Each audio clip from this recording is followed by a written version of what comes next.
ఉమ్మడి కరీంనగర్ జిల్లాలో కోతులు ప్రజల పాలిట శాపంగా మారాయి. కోతులతో పాటు ఎలుగుబంట్లు, అడవి పందులతో ఏటా వందల ఎకరాల్లో పంటలు నాశనమవుతుండగా వాటి భయంతో రైతులు పంటలు వేయడమే మానేస్తున్నారు.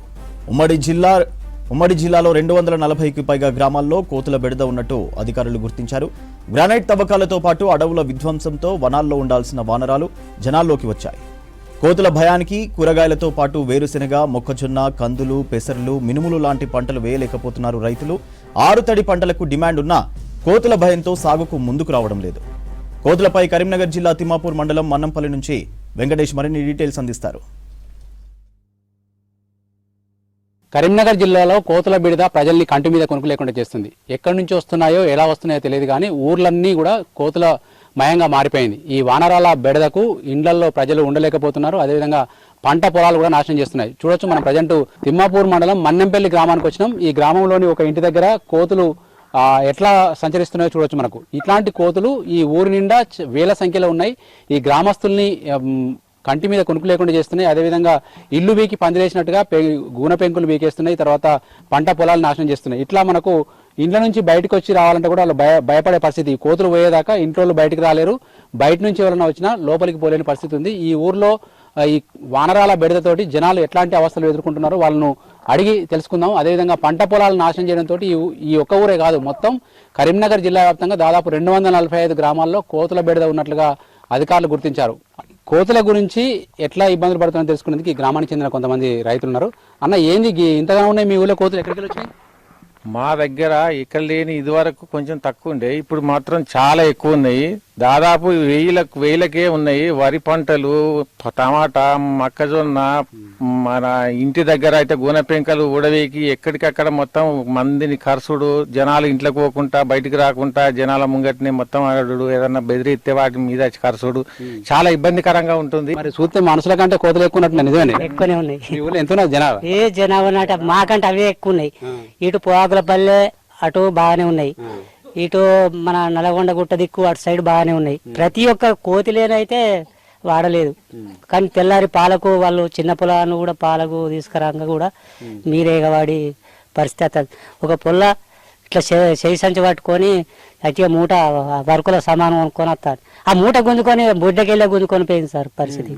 గ్రామస్తులంతా కూడా కోతులతోటి అటు పంట పొలాలతో పాటు ఇళ్లలో కూడా చాలా అవస్థలు పడుతున్నారు. వీళ్ళంతా పోచమ్మ బోనాల దగ్గరికి వెళ్ళి వస్తున్నారు. ఇలా ఊర్లో కోతుల భయం ఎట్లా ఉందో తెలుసుకుందాం. అమ్మ, ఎట్లా ఉంది మీ ఊర్లో కోతులతోటి ఇబ్బందులు?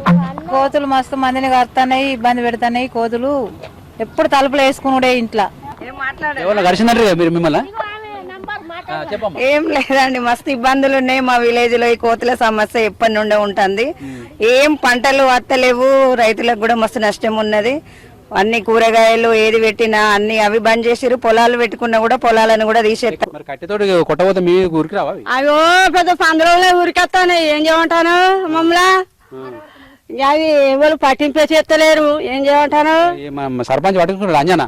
సర్పంచ్ చెప్పినాం, 2-3 సార్లు చెప్పినాం కానీ మా పట్టింపు చేస్తా అంటాను కానీ చేస్తాం అంటాను కానీ ఏం లేదు. తరిమి కొట్టేందుకు ఎట్లాంటి చర్యలు తీసిరు? మరి రైతులకు ఈ బేడద పోవాలంటే ఏం చేయాలి?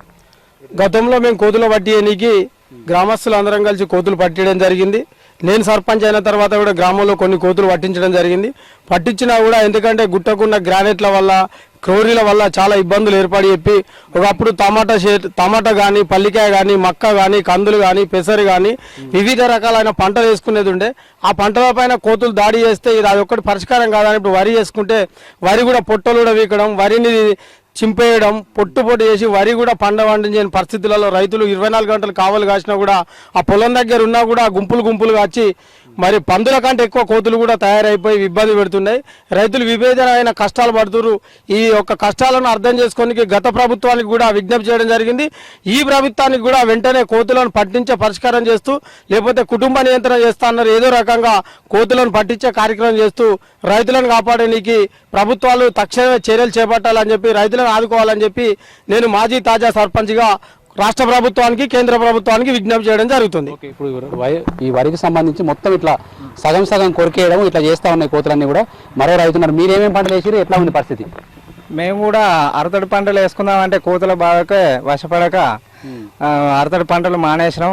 ఈసారి పిల్లలను స్కూల్ టైంకు పడగొట్టుడు తీసుకుపోవడం కూడా జరుగుతుంది. మేము ఎక్కడున్నా కూడా వీళ్ళ పిల్లల భవిష్యత్తు కూడా ఆలోచించి ఈ ప్రభుత్వం చర్య తీసుకోవాలని మేము విజ్ఞప్తి చేస్తున్నాం.